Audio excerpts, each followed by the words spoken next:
Hello guys, నమస్తే. Welcome to ADBC media. Visakhapatnam ఎంత అభివృద్ధి చెందుతుందో తెలిసింది. మహానగరంగా అభివృద్ధి చెందుతోంది. విశాఖలో భూమి ధరలు కూడా ఆకాశాన్ని అంటున్నాయి. బంగారం ధరలతో పోటీ పడుతూ ఉన్నాయి.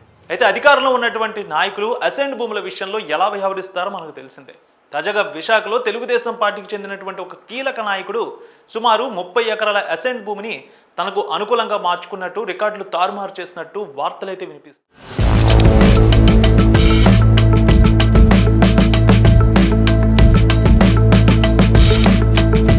మార్కెట్లో ఆ పొలం ధర దాదాపు 30 ఎకరాలు 600 కోట్ల రూపాయలు పలుకుతోంది. అంటే ఒక్కొక్క ఎకరం మార్కెట్ ధర 20 కోట్ల రూపాయలు.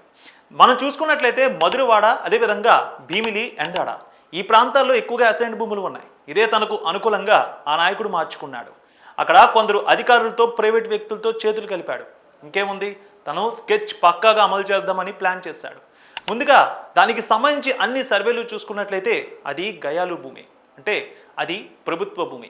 ఆ రికార్డులన్నీ కూడా పూర్తిగా మార్చేశారు. జిరాయితీ భూమిగా దాన్ని రిపోర్ట్లో మార్చడం జరిగింది. సో దాని తర్వాత ఆ 30 ఎకరాలని 3 భాగాలుగా రీసర్వే చేయించారు.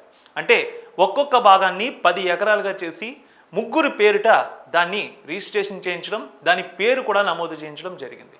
సో ఈ విధంగా చేసిన తర్వాత ఒక 4 నెలల పాటు సైలెంట్ అయిపోయాడు సదరు నేత. దీనికోసం సర్వే డిపార్ట్మెంట్లో కొందరు, రెవెన్యూ శాఖలో కొందరు అధికారుల సహాయం కూడా తీసుకున్నట్టు తెలుస్తోంది. మార్కెట్ విలువ సుమారు 600 కోట్ల రూపాయలు. అంటే ఒక్కసారి అర్థం చేసుకోండి, ఈ అసైన్డ్ భూముల వ్యవహారంలో నాయకులు ఎలా బిహేవ్ చేస్తున్నారు.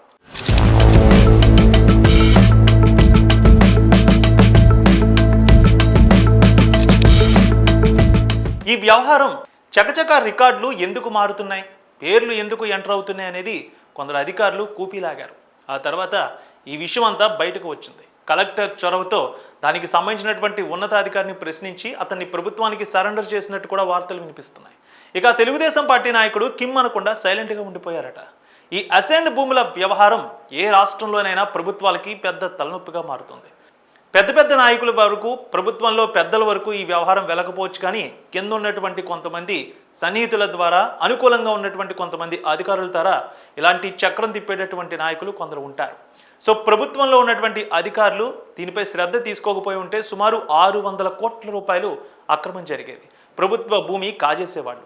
ఈ విధంగా తనకు అనుకూలంగా దాదాపు కొన్ని రోజుల తర్వాత ముగ్గురు పేరిట పాస్ పుస్తకాలు తీసుకొని, పాస్బుక్లు వచ్చిన తర్వాత దాన్ని అమ్మాలనేది అతను స్కెచ్ అయి ఉండొచ్చు. 30 ఎకరాలు అంటే మనం అర్థం చేసుకోవచ్చు ప్రభుత్వానికి ఎంత భారీగా నిధులు వస్తాయో. లేదంటే ఏదైనా పరిశ్రమకు కేటాయించవచ్చు, ప్రభుత్వ ఆస్తిగా అది నిలబడుతుంది. రానున్న రోజుల్లో భూమి ధరలు పెరుగుతాయి, కానీ ఎక్కడా తగ్గవు కదా. సుమారు 600 కోట్ల రూపాయల భూమి అన్యాక్రాంతం కాకుండా అక్కడ అధికారులు కాపాడినట్టు తెలుస్తోంది. సో అసైన్డ్ భూముల వ్యవహారంలో డెవలప్ అవుతున్నటువంటి ప్రాంతాల్లో ఇలా గద్దల్లా ఎత్తుకుపోయేటటువంటి నాయకులు కొందరు వస్తూ ఉంటారు. అందుకే ప్రభుత్వంలో ఉన్నటువంటి కొంతమంది అధికారులు వీటిపై పూర్తి ఫోకస్ చేస్తూ ఉంటారు. దాదాపు ఒక్కొక్క ఎకరం మార్కెట్ విలువ ఇప్పుడు 20 కోట్ల రూపాయలు ఉంది. విశాఖ నగరంలో అసలు గజం కూడా దొరకని పరిస్థితి. ఈ అసైన్డ్ భూముల వ్యవహారంలో చాలామంది నాయకులు కన్నేస్తూ ఉంటారు. అధికారంలో ఉన్నాం కదా, మాకు తిరిగే ఉంటుంది అనుకుంటారు, కానీ ఖచ్చితంగా వాళ్ళపై కూడా డేగ కన్ను వేసేవాళ్ళు ఉంటారు. దాదాపు ఇప్పుడు 600 కోట్ల రూపాయల భూమిని కాపాడినట్టు అవుతోంది. సో ఆ సదరు నేత గురించి పెద్ద ఎత్తున అందరూ మాట్లాడుకుంటున్నారు.